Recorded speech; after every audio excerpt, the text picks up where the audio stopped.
5. The terrified lady. The lady does not have a name. I will name her Pearl. She is a 25-year-old black woman with brown eyes and black braids. Last night, Friday, you think you have escaped one of his black shadows, but you didn't. Who said that? She continued to drive down the road, headed to her apartment, and looked in her rearview mirror to change lanes from the right lane to the left lane. Oh, my God. There is a black shadow in the back seat of my car. You better calm down, human. You will crash. Her eyes were wide open as she inhaled and exhaled excessively, petrified. Who is talking to me? I am. She is la la la hysterical. I am who? Me, Craven. Okay, no one else in this car can talk but me. She looked at the image behind her seat in the rearview as she concentrated on the road. A black-like ink substance is the appearance of a black shadow. But the essence does not rub off on anyone.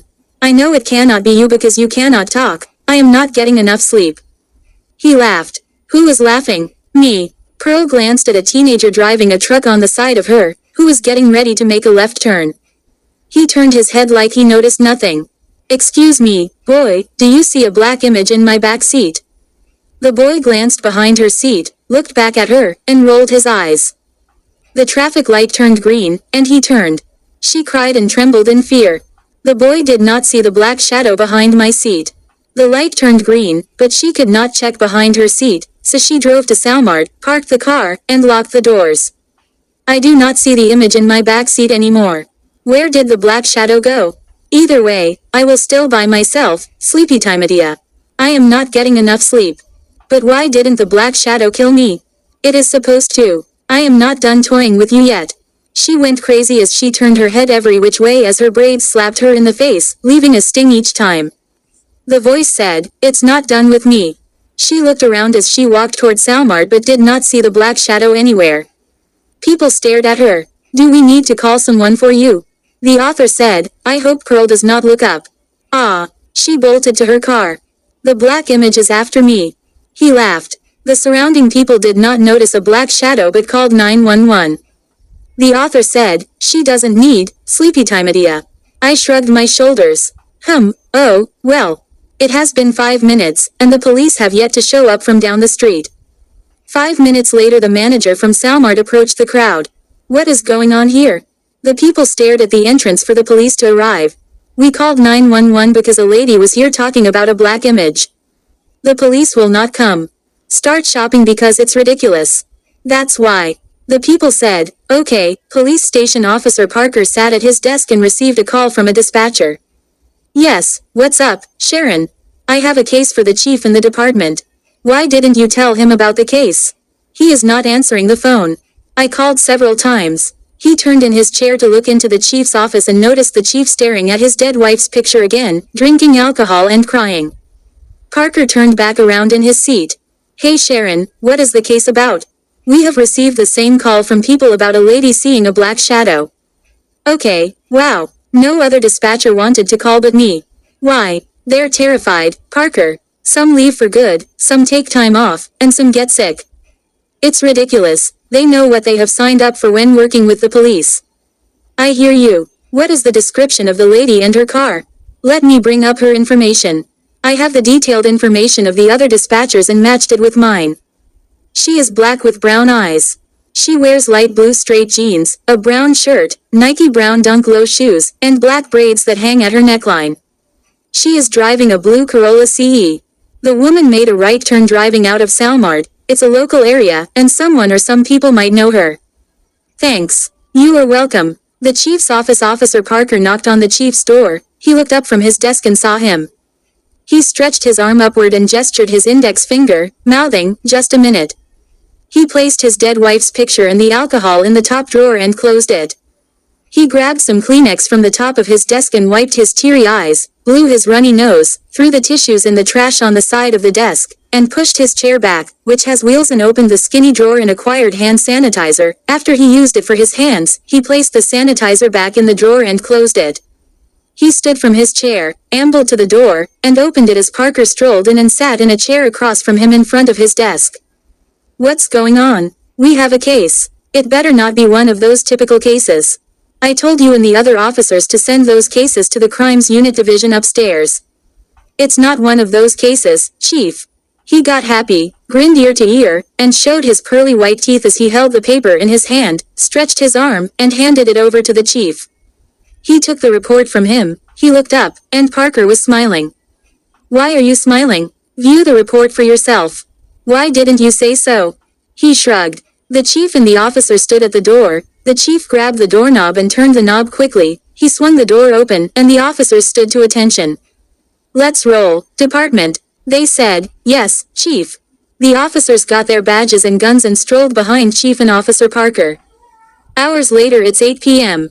The chief and his officers have been combing the area for the lady in question, asking about her whereabouts. They have concluded that they should investigate to determine where she lives. Officer Sam approached a couple, a man and a woman, coming out of Salmart and asked them if they knew the lady he was describing. They said, "Yes, that's Pearl." The woman looked at the officer. "Is she missing?" "No, she is being terrorized." The chief and the officers gather around Officer Sam. "Chief and officers, this couple knows the lady's name is Pearl." The chief approached the couple across from them and shook their hands. "Hi, my name is Chief Slauson, and these are my officers behind me, including Officer Sam, whom you met." They said, "Hi, my name is Samantha, and this is my husband, David." He narrows his eyes down, shifting them, concerned about Pearl. "Chief Slauson, what is terrorizing her?" "A black shadow." Samantha grabbed her husband's hand, ready to leave, but turned back. "My husband and I cannot help, but I can tell you she lives in the same apartment building we live in down the street. She lives in apartment 208. But she is not there." "You know something." "Of course, I know something, Chief, but it won't do any good." "What do you mean?" She was about to speak but hesitated for a few seconds, with her mouth open, gazing at him. "She's dry. Let's go, David." She grabbed her husband's hand again and darted across the street into the parking lot. Looking for their car in a hurry, they found it and got in. She started the engine and backed the car out, speeding down the road to their apartment. The chief turned around and stared at his officers. "Let's wrap it up. We'll search for her in the morning." He lifts his head and stares at the sky. "God, we hope she is alive." And, he lowers his head, looking at his officers. "And, if we find her, well, you know. But, I hope not like my wife." 10:00 p.m., where am I? It's so dark. "Pearl, where are you?" "I am going to find you. Leave me alone." She ran, lost her footing, and fell into the dirt, trying to push herself up as she pressed her palms to the ground. But somebody pulled her by her ankle and dragged her as she lay flat on her stomach. The person turned her over onto her back, picked her up, placed her over their shoulder, and carried her to the cabin as she kicked and screamed. No one can hear her out there in the darkness. He put her down inside the cabin. "Who are you? I have been telling you from the very beginning. You cannot be, but I am."